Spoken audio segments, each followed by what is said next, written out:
Но сега ще ви покажа едно семейно събрание на всички братя и сестри на Airfryer Philips.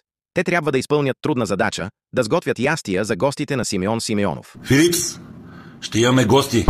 Затова съм ви събрал всички братя и сестри. И сега всичките ще ви отваряме един по един да видим кой какво е готвил. Суджук ли бе? Браво бе! Браво бе! Браво бе! Пиренце бе? Браво бе! Браво бе! Браво бе! Мултикукъра на Филипс.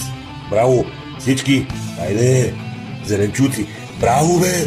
Браво бе! Така, сестра ви трябва да опеква един Филипс. Браво бе! Браво бе! Другата сестра. Филипс! Браво бе! Браво бе! Какво става, Филипс? Браво бе! Браво бе! Браво бе! Браво бе! Хайде, гаси, готово. Е, това е брат ти. На Филипс. Браво бе, Филипс! Браво бе! Браво бе! Хайде, фръла тия пържолки, Филипс. Браво бе! Браво бе! Те така. Айде, още повече пръщи. Браво бе! Браво бе! Браво бе, Филипс!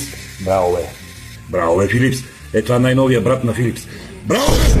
Браво бе!